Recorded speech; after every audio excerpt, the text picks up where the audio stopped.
एक दिन सुबह सुबह गीता ने राहुल को जगाया और बोली, बेटा, आज घर में खाना बनाने के लिए लकड़ियाँ नहीं है। क्या तुम जंगल से कुछ लकड़ियाँ ला सकते हो? राहुल ने मुस्कुराते हुए कहा। जरूर माँ, मैं अभी जाता हूँ। वह अपनी पुरानी कुल्हाड़ी उठाकर सोनपुर जंगल की ओर चल पड़ा। सोनपुर जंगल बहुत घना और रहस्यमय था। कहा जाता था कि यहाँ कभी राजा वीरसेन का शासन था और उसका खजाना आज भी कहीं इसी जंगल में छिपा हुआ है। लेकिन राहुल को इन बातों पर विश्वास नहीं था। वह तो बस लकड़ियां काटकर अपना काम पूरा करना चाहता था। अचानक उसे एक दर्द भरी आवाज सुनाई दी। राहुल ने चारों ओर देखा। कुछ दूर पर एक विशाल शेर खंटीली झाड़ियों में फंसा हुआ था। उसका एक पंजा गहरा घायल हो चुका था। राहुल का दिल धड़क उठा। वह सोचने लगा, अगर मैं इसके पास जाऊंगा तो ये मुझे खा जाएगा, लेकिन अगर मैंने इसकी मदद नहीं की तो ये यहीं मर जाएगा। डरते डरते राहुल शेर के पास गया और बोला, डरो मत, मैं तुम्हारी मदद करूंगा, लेकिन वादा करो कि तुम मुझे नहीं खाओगे।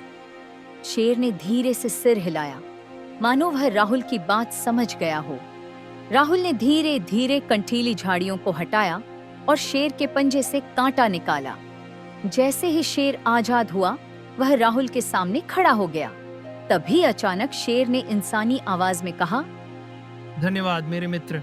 राहुल का मुंह खुला का खुला रह गया। राहुल की आंखें फटी की फटी रह गईं जब उसने शेर को इंसानी भाषा में बोलते सुना। वह हक्का बक्का खड़ा रह गया। उसका पूरा शरीर कांपने लगा। तुम बोल कैसे सकते हो? वह घबराई आवाज में बोला। शेर ने अपने विशाल सिर को झुकाया और एक गहरी सांस लेते हुए कहा, ये एक लंबी कहानी है मेरे मित्र। बैठो, मैं तुम्हें सब कुछ बताता हूँ। राहुल ने सावधानी से एक पेड़ के नीचे बैठकर शेर की ओर देखा। शेर ने अपनी कहानी शुरू की। बहुत साल पहले की बात है, जब मैं छोटा शावक था। एक दिन जंगल में महात्मा विश्वंभर नाम के एक संत आए थे। वे गहरी तपस्या में लीन थे। उस समय एक खूंखार भेड़िया उन पर हमला करने वाला था। मैंने उस भेड़िए को रोक दिया और उससे लड़कर संत की रक्षा की। राहुल की आंखें चौड़ी हो गईं। फिर क्या हुआ?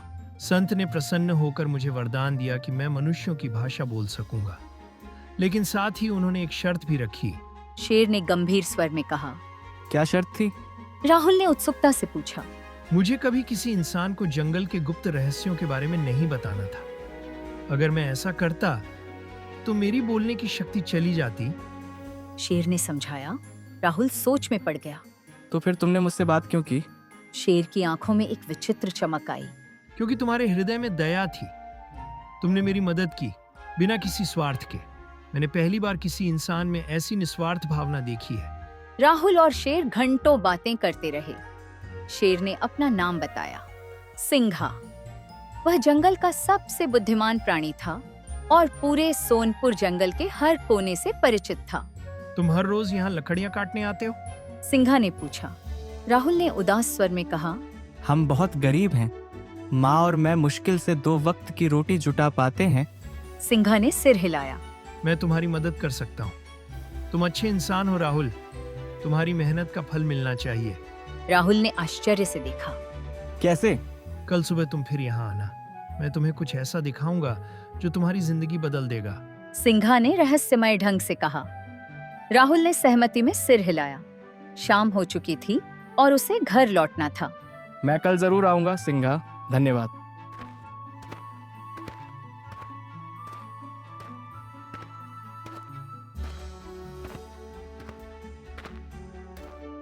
राहुल जब घर पहुंचा तो उसकी माँ गीता चिंतित थी। इतनी देर कैसे हो गई बेटा? मुझे तुम्हारी चिंता सताने लगी थी। राहुल ने मुस्कुराते हुए कहा, माँ, आज मैंने जंगल में एक अद्भुत दोस्त बनाया है। उसने पूरी घटना सुनाई, लेकिन शेर के बोलने वाले हिस्से को छोड़ दिया, क्योंकि उसे डर था कि माँ उस पर विश्वास नहीं करेगी। गीता ने चिंतित स्वर में कहा, बेटा, शेर से दूरी बनाकर रखना। वह खतरनाक जानवर है। राहुल मन ही मन मुस्कुराया। अगर माँ जानती कि उसका बेटा एक बोलने वाले शेर से दोस्ती कर रहा है तो वह कितना चौंकती। अगले दिन सुबह राहुल बाजार जाने के लिए तैयार हो रहा था। उसे नीम गांव के साप्ताहिक हाट बाजार में लकड़ियां बेचनी थीं। बाजार जाते समय रास्ते में उसकी मुलाकात नीतू से हुई। नीतू गांव के संपन्न किसान रामलाल की इकलौती बेटी थी। उसके काले घने बाल और बड़ी बड़ी आंखें राहुल को हमेशा से आकर्षित करती थीं। कहाँ जा रहे हो राहुल? बाजार जा रहा हूँ नीतू, लकड़ियाँ बेचनी है। राहुल ने मुस्कुराते हुए जवाब दिया। नीतू ने अपनी चूड़ियों की खनक के साथ सिर हिलाया। मैं भी बाजार जा रही हूँ, नए कपड़े और चूड़ियाँ लेनी है। दोनों साथ साथ चलने लगे। राहुल के मन में नीतू के लिए गहरी भावनाएं थीं, लेकिन वह जानता था कि उसकी गरीबी के कारण रामलाल कभी भी उसकी शादी अपनी बेटी से नहीं करेंगे। बाजार पहुंचकर राहुल ने अपनी लकड़ियां बेचनी शुरू की। तभी अचानक भीम सिंह का बेटा विक्रम वहां आया। वह गांव का धौंसिया लड़का था और हमेशा नीतू को परेशान करता था। अरे नीतू, तुम इस गरीब लकड़हारे के साथ क्यों घूम रही हो? विक्रम ने ठठाकर हंसते हुए कहा। मेरे साथ चलो, मैं तुम्हें महंगे उपहार दूंगा। मुझे तुम्हारे उपहार नहीं चाहिए विक्रम, जाओ यहाँ से। विक्रम गुस्से से लाल हो गया। उसने राहुल को धक्का देते हुए कहा, तुम इस गरीब लड़के से दोस्ती करती हो?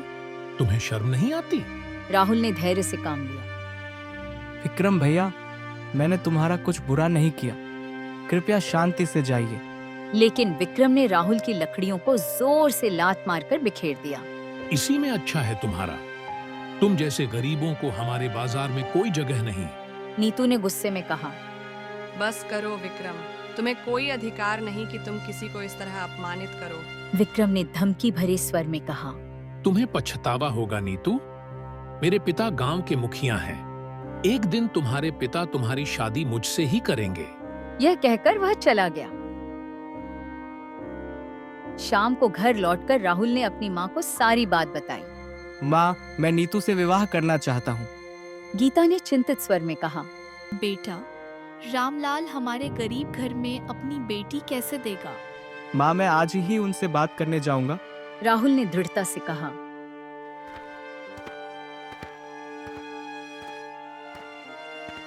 रामलाल अपने आंगन में बैठे थे जब राहुल ने प्रणाम किया। क्या बात है राहुल? रामलाल ने उत्सुकता से पूछा। चाचा जी, मैं आपकी बेटी नीतू से विवाह का प्रस्ताव लेकर आया हूँ। एक पल की खामोशी के बाद रामलाल का चेहरा कड़ा हो गया। तुम, एक गरीब लकड़हारा, मेरी बेटी का हाथ मांगने का साहस? चाचा जी, मैं बस। रामलाल ने हाथ उठाकर रोक दिया। मेरी बेटी का विवाह भीम सिंह के बेटे विक्रम से तय हो चुका है। तुम्हारी हिम्मत कैसे हुई यहाँ आने की? पर्दे के पीछे से नीतू सब सुन रही थी। वह तेजी से बाहर आई। पिताजी, मैं विक्रम से नहीं, राहुल से प्यार करती हूँ। चुप, अंदर जाओ। नीतू की आंखों में आंसू थे जब वह राहुल की ओर देख रही थी। राहुल ने मुट्ठी बांध ली। नीतू, मैं तुम्हारे पिता को दिखा दूंगा कि मैं तुम्हारे योग्य हूँ। रामलाल ने व्यंग्य से कहा। जाओ, पहले अपनी गरीबी दूर करो, फिर सपने देखना।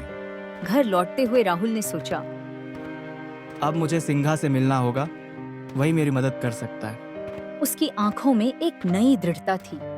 वह जानता था कि अब उसे अपने प्रेम के लिए लड़ना होगा।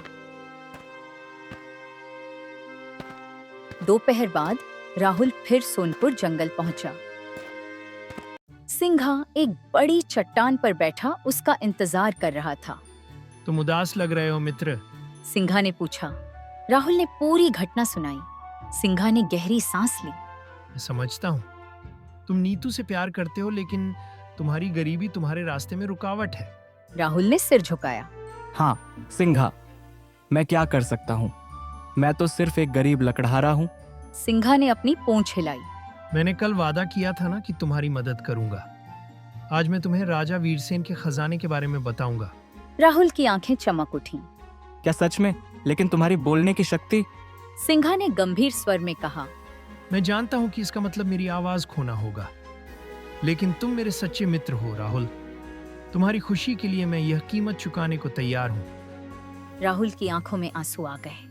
नहीं सिंघा, मैं तुम्हारी आवाज नहीं खोने दूंगा। तुम मेरे एकमात्र सच्चे दोस्त हो। सिंघा ने मुस्कुराते हुए कहा। तुम्हारी यही निस्वार्थ भावना मुझे तुम्हारी मदद करने के लिए प्रेरित करती है। चलो, मैं तुम्हें वह रास्ता दिखाता हूँ।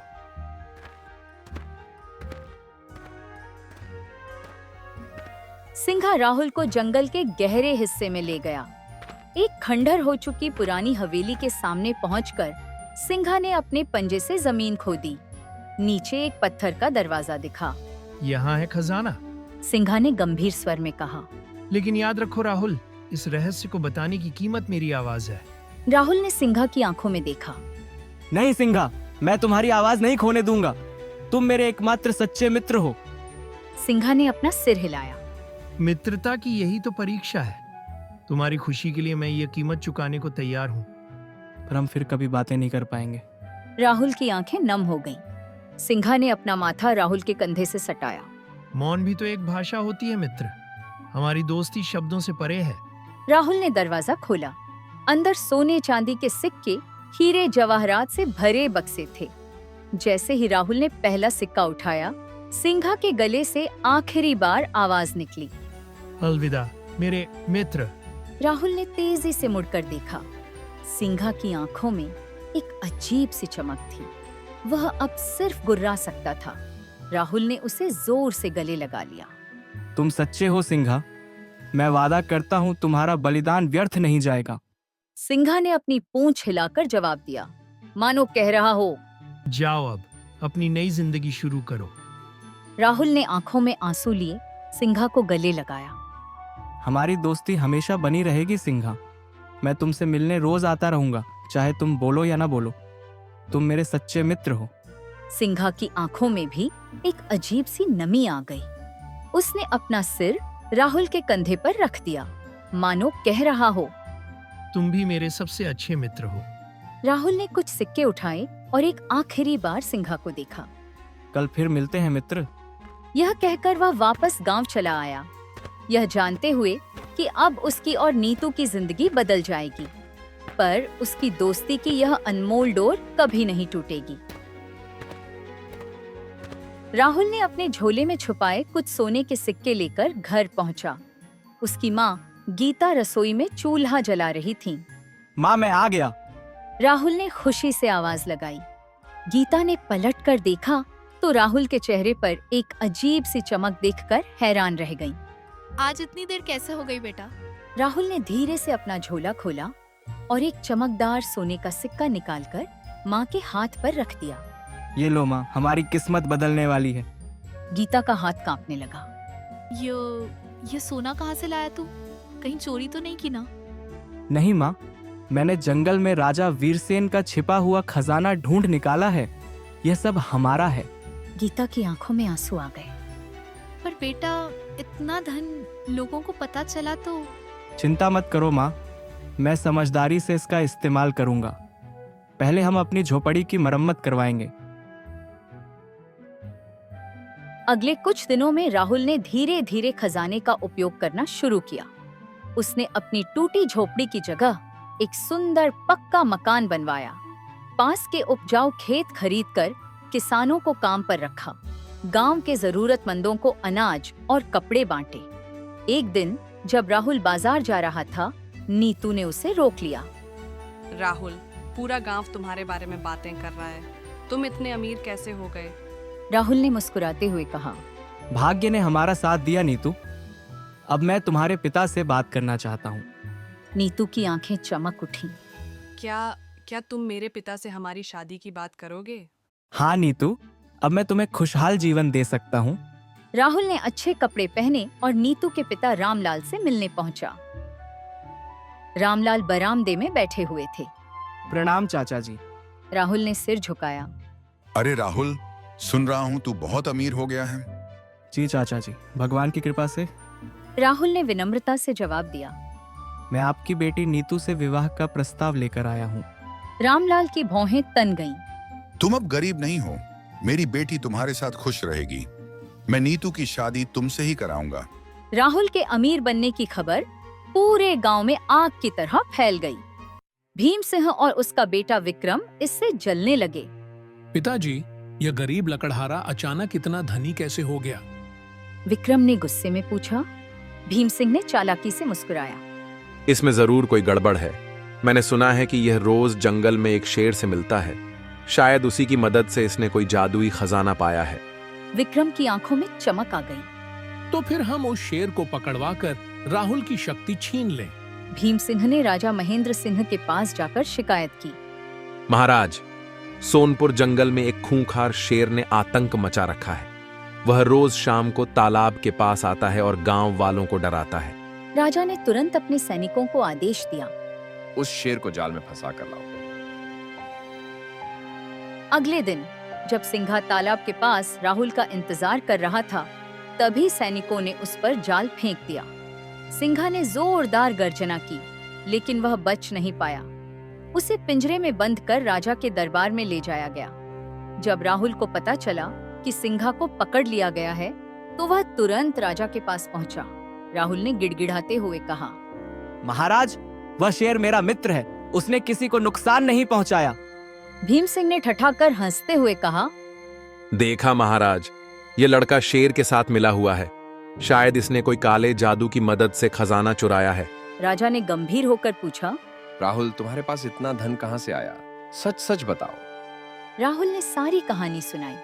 कैसे उसने सिंघा की जान बचाई, कैसे सिंघा ने उसे खजाने के बारे में बताया और कैसे उसकी आवाज चली गई। पर कोई विश्वास नहीं कर रहा था। ये कैसे संभव है कि एक शेर बोल सकता है? राजा ने आश्चर्य से पूछा। तभी महात्मा विश्वंभर वहां प्रकट हुए। उन्होंने राजा को बताया कि कैसे उन्होंने सिंघा को वरदान दिया था। फिर उन्होंने सिंघा को फिर से बोलने की शक्ति दी। सिंघा ने गर्जना करते हुए कहा, महाराज, राहुल निर्दोष है। भीम सिंह और विक्रम ने झूठे आरोप लगाए हैं। राजा को सब कुछ समझ में आ गया। उसने भीम सिंह और विक्रम को झूठा आरोप लगाने के लिए सजा सुनाई। राहुल, तुम निर्दोष हो। ये खजाना तुम्हारा हक है। सिंघा और राहुल की दोस्ती फिर से जुड़ गई। रामलाल ने खुशी खुशी नीतू का हाथ राहुल के हाथों में सौंप दिया। सिंघा जंगल में स्वतंत्र रूप से रहने लगा, लेकिन रोज शाम को वह राहुल से मिलने आता और इस तरह सच्ची मित्रता की जीत हुई।